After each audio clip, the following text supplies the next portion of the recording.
When I was a child, and, and that goes for any of you all in here, regardless of what age you are, when you all were kids, the black population in this country was 12%. All right? When I was a child, the white population was around 86, 87%. Native Americans, 1%. Hispanic, Latino Americans, almost 2%. Asian Americans, almost 3%. Fast forward to now. Okay, and if you doubt me, the US Census is taken every 10 years. All you have to do is go to uscensus.gov, and you can see the trends every decade, all right? Today, white Americans in this country are only 59%.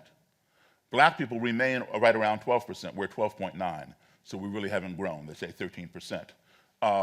Asian Americans have almost doubled at 5.9, almost 6%. Latino, Hispanic Americans have more than quadrupled, 17.something%. So if you take just 12% black, 17% Latino or Hispanic, that's 29% non-white. This is happening, all right? Let's take a look at this graph from the decades from 1950 to 2020, all right? So you see what's happening there. You see where we are 2 years ago, 2020 was the last census. This is happening, all right? That's evolution. There are plenty of people, white or otherwise, in this country who say, hey, I'm fine with that. Things evolve, things change, I don't have a problem with that. But there is a slice of this population that does have a problem with that.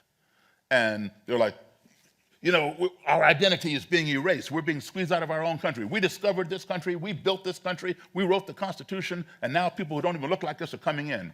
What people in the Klan and neo-Nazis and other white supremacists tell me is, Daryl, I don't want my grandkids to be brown.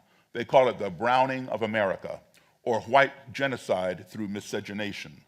The year 2042, which you asked about, I learned about this in 1982, all right? But now I'm going to show you an article from the New York Times from 2008, and also from the Wall Street Journal from 2008. In the year 2042, it is well predicted that for the first time in US history, this country will become 50-50.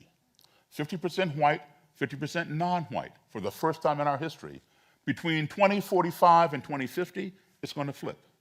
And whites, for the first time, will be the minority in this country. And people of this mindset are flipping out about it. You remember, how many of y'all remember 1999? Okay, you remember Y2K? Everybody was flipping out. You know, your VCR was going to stop working, and computers were going to shut down. The world was coming to an end. People taking money out of the bank. All right? 2042 is the white supremacist Y2K. They are fearing that change. And that's why we're... Huh? Here's the difference. The media talked about that all over the place. They're not talking about this. No, because this has racial components to it. Yep. You know, Y2K didn't have any racial component to it. But you know, this is getting closer and closer. So, you know, take a look at this New York Times article. That's from, I think, August 14th, 2008. All right? Here's the Wall Street Journal. You know, same thing. All right? So what, you know, we see the Capitol insurrection. Okay, there are people there who were there, you know, for what they consider legitimate reasons. They want to be patriots, this, that, and the other. They didn't like what was going on, whatever. But there was also another element there.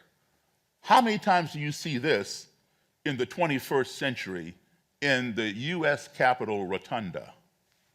You don't have to ask that guy what he wanted there on January 6th. You know what he wants, all right? Take our country back. Back to that, okay? Another guy in the Capitol on January 6th wearing a Camp Auschwitz t-shirt. You don't have to ask him what he wants.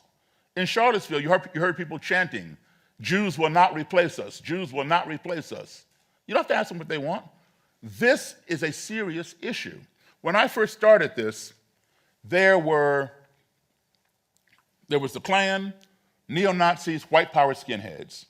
Today, you got the Klan, neo-Nazis, white power skinheads, the Proud Boys, the Boogaloo Boys, the Three Percenters, the Vanguard, the alt-right, on and on and on. And all these groups are saying, come join us, you know, we're going to take our country back. Well, what happens is, out of fear of being erased from your own identity or whatever, people run and join these groups. But then when one of those groups fails to take the country back, some of them get frustrated. And they say, you know what, if the Klan can't do it or the neo-Nazis can't do it, I'll do it myself. and they walk into a black church in Columbia, South Carolina, and shoot 9 people black people doing Bible study. They walk into the Tree of Life Synagogue in Pittsburgh, Pennsylvania, and murder 11 Jews. They walk into the grocery store in Buffalo, New York, and murder black people. The Walmart in El Paso, Texas, and murder Hispanic people. The Sikh Indian temple in Oak Creek, Wisconsin, and murder 6 Sikh Indian people. These are called lone wolves.